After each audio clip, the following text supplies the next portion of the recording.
화물차 보험은 서류 한 장이 아니라 기사님의 생존 장비에 가깝습니다.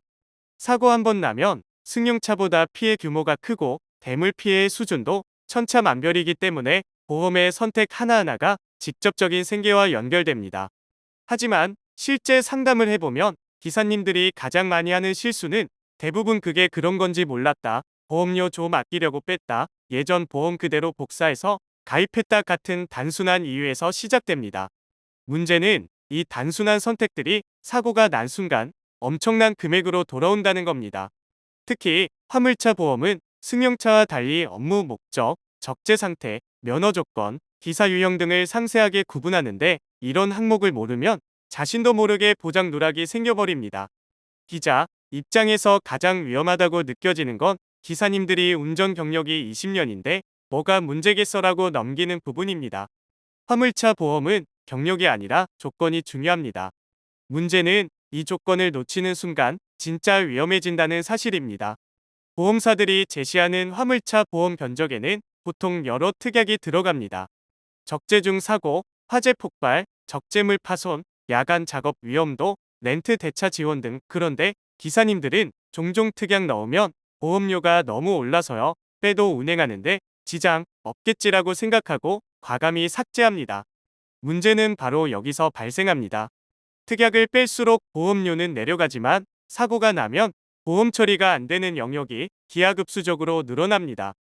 실제 사례 중에는 적재 중 사고 특약을 빼서 상차 중에 지게차와 트럭 적재함이 부딪혀 생긴 손상 수백만 원을 전액 본인이 부담한 경우도 있었습니다.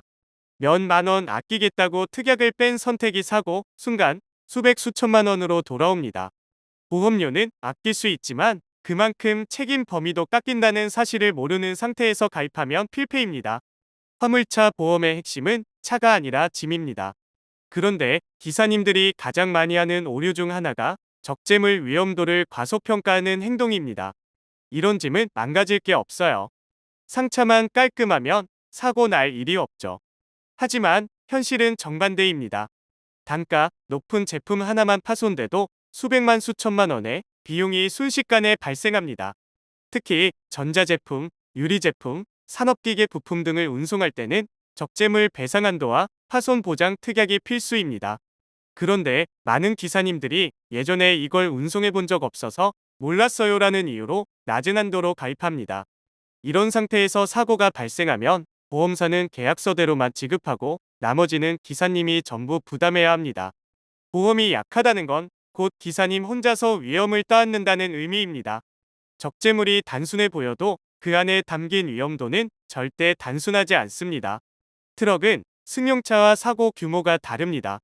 승용차는 가드레일 박아도 비교적 피해 금액이 한정적이지만 화물차는 부딪혀서 넘어지는 순간 전신주, 상가 외벽, 가드레일, 도로 시설물을 크게 망가뜨릴 수 있습니다. 대물 피해는 수천만 원에서 억 단위까지도 나옵니다. 그런데 가입 시 가장 많이 보이는 실수가 대물 보상은 1억이면 충분하죠? 예전부터 그 금액으로 해왔어요. 라는 발상입니다. 승용차 기준으로 보면 괜찮지만 화물차는 그렇지 않습니다. 실제로 대물 한도를 낮게 잡아놓은 기사님들이 사고 이후 수천만 원의 구상금을 청구받는 사례는 꾸준히 발생합니다.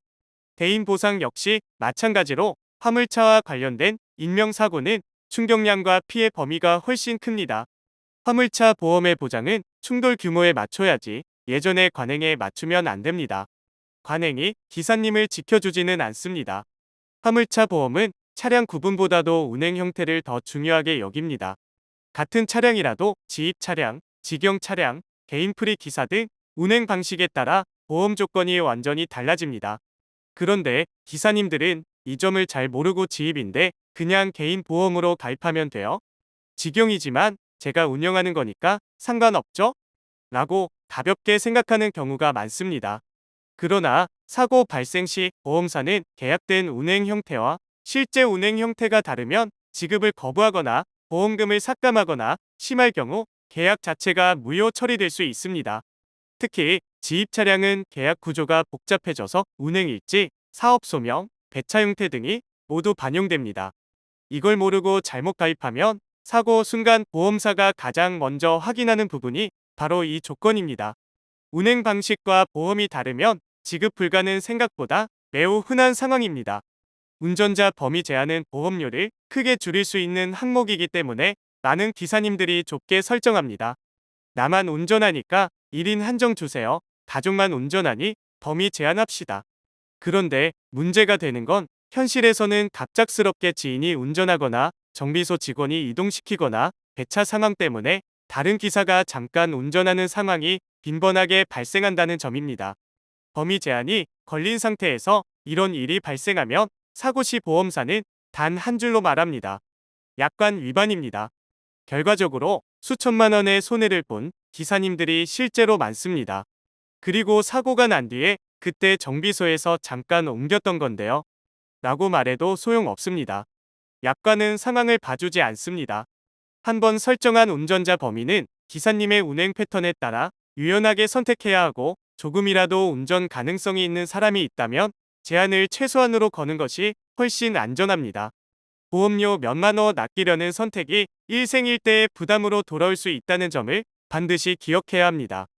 구독과 좋아요 그리고 알림 설정하셔서 매주 자동차에 대한 다양한 설명 들어보시고 설명 영상뿐만 아니라 화물차 계약 영상, 매매 영상 다양하게 있으며 디젤 트럭 어플을 통해 화물차 영업용 번호판 최고가 견적 실시간으로 받을 수 있으니 많은 관심 부탁드립니다.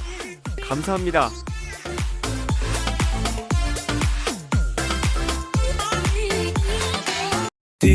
디젤 트럭 중고 트럭은 디젤 트럭 노란 넘버는 디젤 트럭 주소 면허는 디젤 트럭 상담은 디젤 트럭 상담 문의는 1644-9779 상담 문의는